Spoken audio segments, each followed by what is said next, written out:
They say fire doesn't forgive, but fire didn't kill him. I did.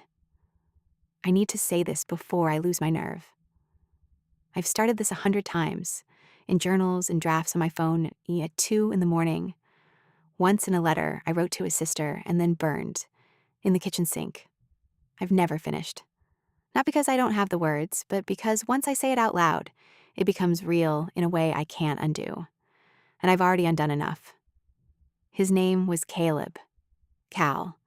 He hated the full name, said it sounded like someone's golden retriever. He was a wildfire smoke jumper out of Missoula, Montana. The first time he told me what he did for a living, I laughed. He pulled up his sleeve and showed me a burn scar shaped like the state of Idaho and said, "Does this look like a joke to you, Wren?" It didn't. We met at his sister's wedding in Flagstaff.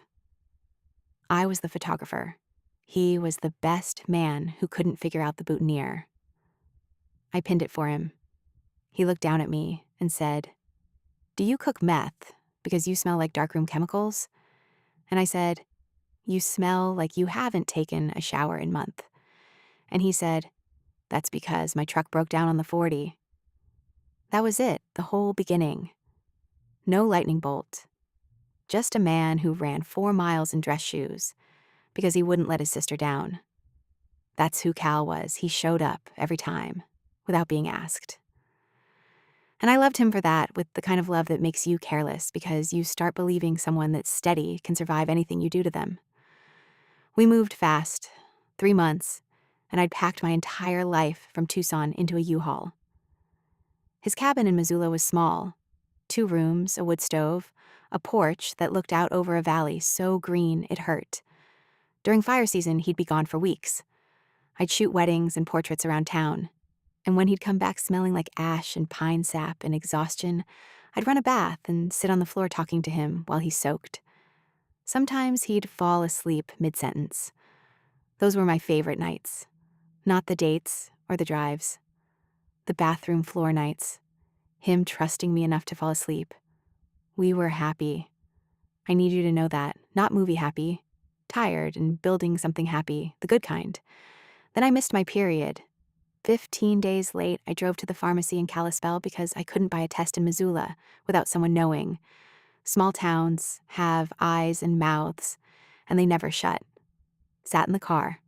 Took the test, 2 lines, 6 weeks, maybe 7. And my first thought, I swear to God, was not about me. It was, he's going to be so happy. Because that's who Cal was. The man who built a crib for his sister's baby 3 months before it was born, just because he was excited. He would have been that father. The kind who carries a kid on his shoulders at the hardware store. The kind who shows up. But then came my second thought. And my third. And my fourth.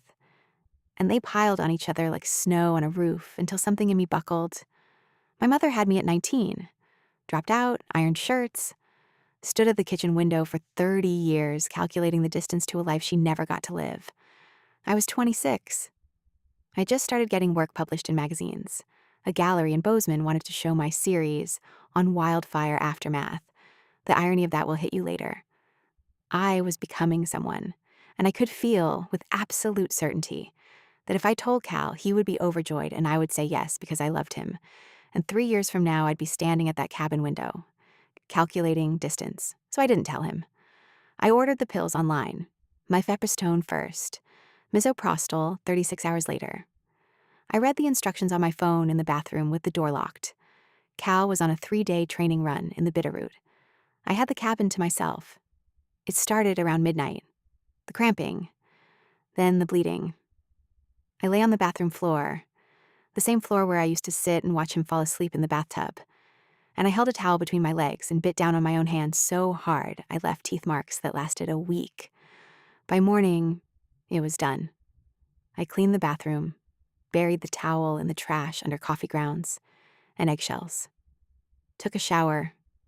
When Cal came home that evening, I was on the porch with Dolly in my lap, and he kissed my forehead and said, "You look tired." And I said, "A long week." And that was the end of it. Except it wasn't. Because the thing about a secret that big is that it doesn't stay buried.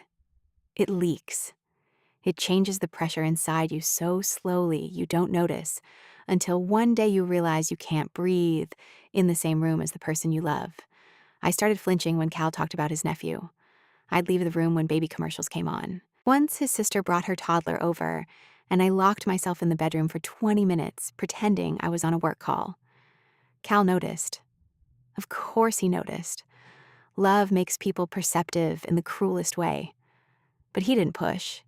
He just watched me with this quiet, careful attention, the way he probably assessed a fire before jumping, reading the wind, the terrain, the direction of the thing that could kill him.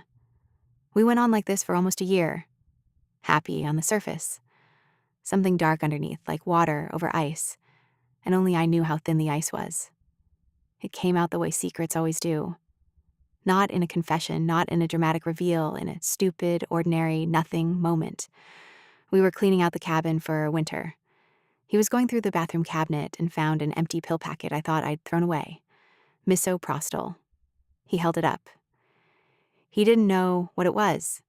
He actually Googled it right in front of me, standing in the bathroom doorway, and I watched his face change in real time, like weather coming over a mountain. Clear to clouded to something I'd never seen on him before. He looked at me and said, "When?" I said, "Last March." He said, "Was it mine?" I said, "Yes." He sat down on the edge of the bathtub, the same bathtub, and he put his face in his hands and made a sound I will hear for the rest of my life. Not crying. Something before crying. Something deeper and more animal, like something being torn out at the root. I stood there. I said, "Cal, I was scared. I wasn't ready. I didn't know how to." He looked up and his eyes were red, and he said, "You killed our baby, and you didn't even let me know it existed." I opened my mouth to say something.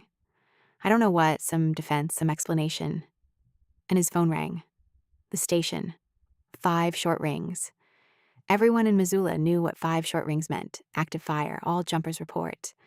He stood up, wiped his face with the back of his hand, looked at me one more time, and this is the part I replay every single night. He looked at me like he was trying to memorize my face. Not with love, not with hate, with something worse. Like he was looking at someone he no longer recognized, but still, even now, couldn't stop loving. He said, "I have to go." I said, "Cal, we need to talk about this." He said, "Yeah, we do." He grabbed his pack from the hallway. Boots, helmet, the go bag that was always ready by the door. At the porch, he stopped and turned around. The last thing he ever said to me was, "I would have been a good dad, Wren." Then he was gone. The fire was in the Lolo National Forest. A crown fire, the kind that runs through the treetops faster than a man can move. They jumped in from the South Ridge. Everything was by the book. But Cal, who never lost focus, who could read a fire the way some people read weather, who had jumped into 100 burning forests and walked out of every single one. Cal was not himself that day. The investigation said he misjudged a wind shift, moved left when the crew moved right, got separated. By the time they found him, the fire had moved through. They gave me his things in a bag, the boutonniere pin from his sister's wedding, the one I'd pinned on him the first night. He'd kept it in his pack, every jump, every fire. He'd carried me into every burning forest he ever entered, and I'm the one who made sure he wasn't paying attention when it mattered most. People will say it wasn't my fault. The fire killed him. The wind killed him. A misjudgment killed him. And they're right, technically, in the way that a report is right. But reports don't know what I know.